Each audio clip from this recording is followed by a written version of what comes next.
Para demonstrar o ponto desse vídeo, eu preciso que você olhe para essas duas gravações.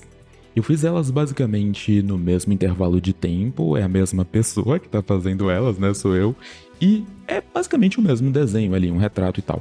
Mas por que que o desenho da esquerda, ele parece que tá tão morto, tão sem graça, enquanto o desenho da direita, ele parece mais vivo, intrinsecamente, ele é um desenho melhor? O que que mudou entre esses dois desenhos? Acredite ou não, o desenho da direita era o aquecimento do desenho da esquerda, que eu tinha esquecido que eu tava gravando. Enquanto o desenho da esquerda, o que ficou ruinzão, é o desenho final que eu gravei enquanto eu explicava ali, fazendo a demonstração.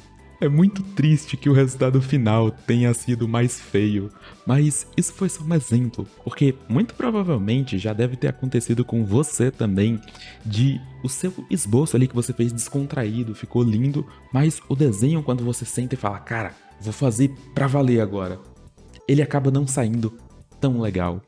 Por que que isso acontece? Eu diria que esse é um sintoma muito comum de um problema clássico de todo artista, que é o perfeccionismo. Existem vários graus de perfeccionismo, então não pense que, ou você é ou você não é. Talvez esse problema atinja você e você nem esteja percebendo por conta de ser um grau sutil, mas mesmo assim ele vai ali impactando na sua arte em diversas formas e frentes, que é o que eu vou comentar aqui neste quarto episódio do Diário do Desenhista. A arte, por ser uma forma de expressão, né, um jeito da gente se comunicar através da linguagem visual, que são os desenhos, as imagens, as ilustrações, ela acaba sendo um reflexo direto do artista. Então, se o artista, pensa comigo, se ele pensa como perfeccionista, se ele se cobra um grau de perfeição que eventualmente ele não vai conseguir executar, porque ninguém consegue a perfeição, né? A perfeição, ela é um estado utópico, então é esse o problema do perfeccionismo, porque ele está constantemente perseguindo algo que ele nunca vai conseguir fazer. Ele sempre vai estar, primeiro, insatisfeito e inseguro com o que ele está fazendo. E isso naturalmente não só reflete na percepção dele, mas a arte, sendo um reflexo do que é o artista, também vai moldar o jeito com que aquela pessoa desenha. Um exemplo clássico disso é o próprio traço peludo. Eu não sei se você já conhece, já ouviu esse termo, mas é quando o artista ele se sente inseguro e todo o traço ele fica tentando fazer um microajuste para que a linha saia exatamente daquele jeitinho que ele imaginou, perfeitinha ali. O problema é que ele não percebe que todo esse preciosismo dele tá ferrando com todo o fluxo, com a fluidez do esboço dele, do processo dele. O que era para ser uma forma rápida ali que ele faz em alguns segundos, às vezes ele demora minutos pra, sei lá, fazer uma bola que nem vai aparecer na versão final do desenho, era só pra auxiliar ali no esboço, e ele tá sendo perfeccionista naquele ponto ali. E para você ver como o perfeccionismo, a gente acaba sendo uma forma, uma mentalidade que a gente tem de encarar o desenho e a arte, e muitas vezes o desenhista, especialmente o iniciante, a gente tá tão focado em, vou aprender a desenhar aqui uma técnica nova, vou melhorar aqui tal coisa, vou ver um tutorialzão aqui, vou copiar um gringo aqui que tem um processo super legal de pintura, uma coisa muito avançada, e a gente não para observar, para olhar para dentro, né, e ver que a forma com que a gente produz está moldando a nossa arte, o resultado final ali do nosso desenho, o nosso desempenho. Então, a dinâmica que eu proponho para você não é para você ir na base do achismo. Eu quero te propor um exercício prático para você identifique se você tem esse hábito, e nada melhor do que isso, do que você observar a sua própria arte, o seu jeito de fazer arte, porque se ela é um reflexo de você, é muito mais fácil você olhar ela e ver o seu reflexo ali do que você tentar meio que se enxergar. Eu não sei se você tá me entendendo. Vou dar um exemplo para ficar mais prático, não ficar essa loucura aí. O que eu quero que você faça?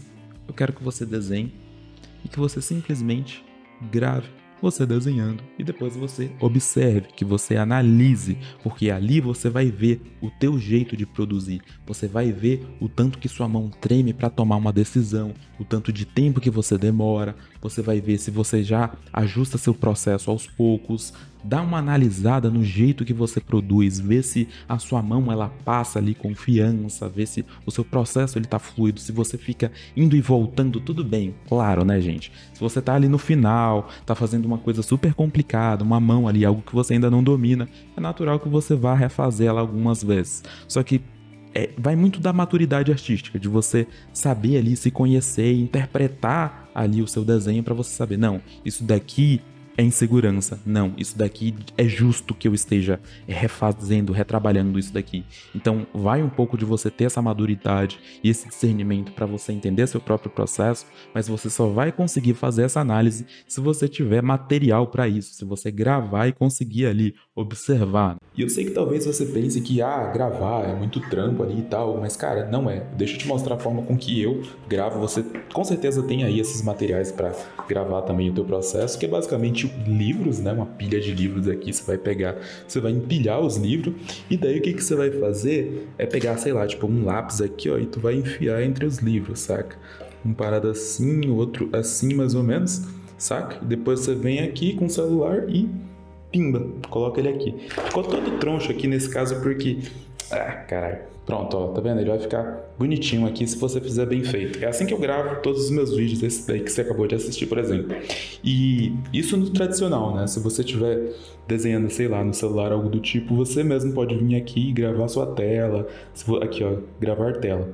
Esse céu aqui, eu acabei não gostando tanto dele. E eu acho que eu vou refazer. Vocês podem ver aqui que o sketchbook que eu tô fazendo, ele tá ficando bem completinho, tá ficando bem legal. Então se vocês quiserem acompanhar aqui o meu progresso, só seguir aí para receber mais dicas de desenho, beleza? Tô completando ele. Mas uma vez que você gravar e analisar, olhar o seu processo ali, ver que você tá retrabalhando ou com muita insegurança para desenhar coisas que talvez você sinta que você já deveria saber desenhar, que você deveria estar mais rápido ali, que você se sente seguro, mas por algum motivo não estão fluindo as coisas. Cara, e aí? Como é que você identificou o perfeccionismo? Como é que a gente vai trabalhar ele?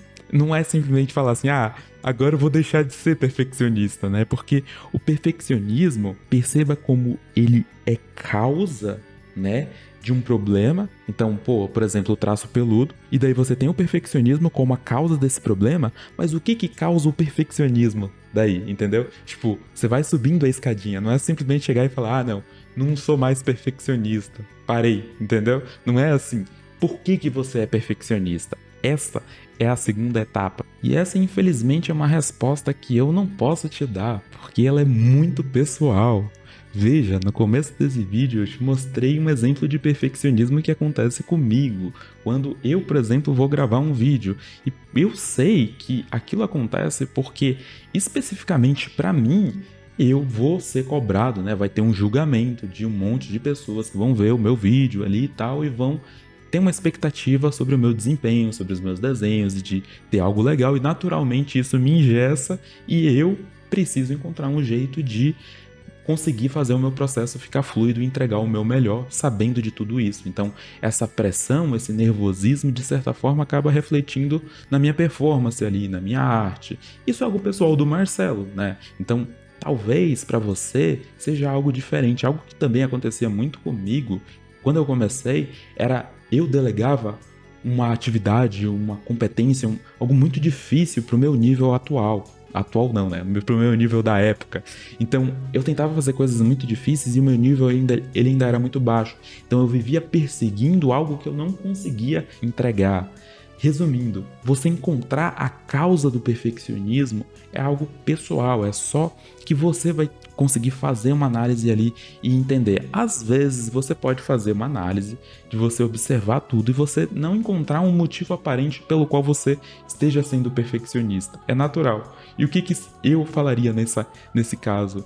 É que seria mais um vício mecânico ali mesmo, daí não seria algo mais interno, seria algo mais externo mesmo, seria a forma com que você está habituado a desenhar, e nesse sentido eu te proponho algo diferente a fazer, que é o que eu comecei a fazer quando eu iniciei o meu sketchbook, que foi basicamente criar um sketchbook onde eu não faço esboço, eu só desenho uma caneta, eu sempre tô desenhando ali todo dia para justamente treinar o meu traço a ter uma fluidez máxima, a conseguir me expressar, né, a ter um nível de comunicação visual ali com muita facilidade, com muita espontaneidade ali e tal.